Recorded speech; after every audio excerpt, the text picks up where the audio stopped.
All right, so we're continuing Matthew chapter 13 and verse 44.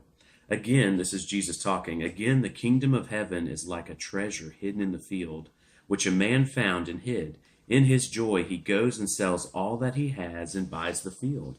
Again, the kingdom of heaven is like a man who is a merchant seeking fine pearls, who having found one pearl of great price, he went and sold all that he had and bought it.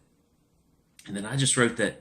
I mean, what a great parable. And I believe this is talking about both what we do when we find God and what God did because of how valuable we were to him. And here's what I wrote in my commentary: God gave all to purchase us. And those who believe have the mindset that they are willing to give all for him. And so, man, when you think about Jesus, that Jesus was the most precious thing to God the Father, and that, God the Father is the most precious thing to Jesus, and they had to be disconnected because Jesus took our sin.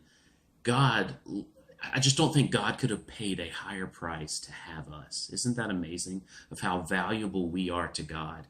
That he didn't just want one son, Jesus, he wanted multiple, and Jesus wanted us. He wanted a bride. So to God the Father, we are adopted children, and to Jesus, we are a wife. The church is his bride. And so, man, that is how valuable we are to God. And then think about the reverse, that, man, I know for me, and I know real Christians, people who really love Jesus, who really believe in him and really live for him, nothing compares to Jesus. Paul said that he considered everything dung compared to the surpassing greatness of knowing Jesus Christ, his Lord.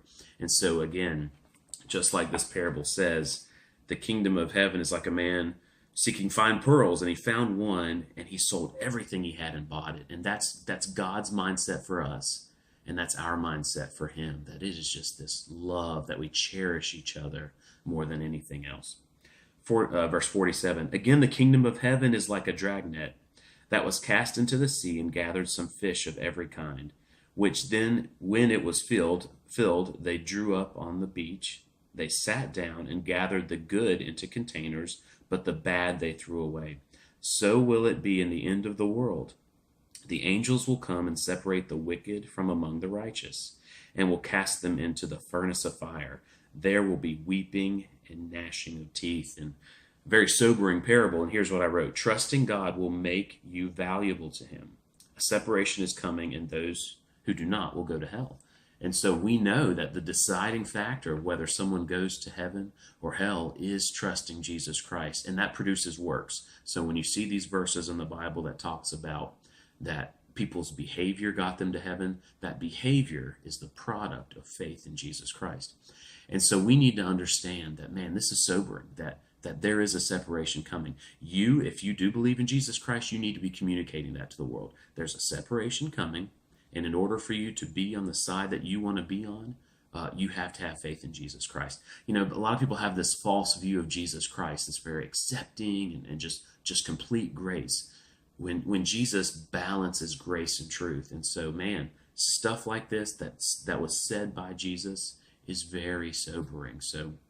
So may your ministry also, and the way you talk to people, be balanced with grace and truth.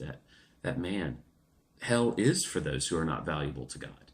All right, and that's everyone's primary purpose. I mean, how crazy is it to think that we are the product of chance, or that what we do doesn't matter?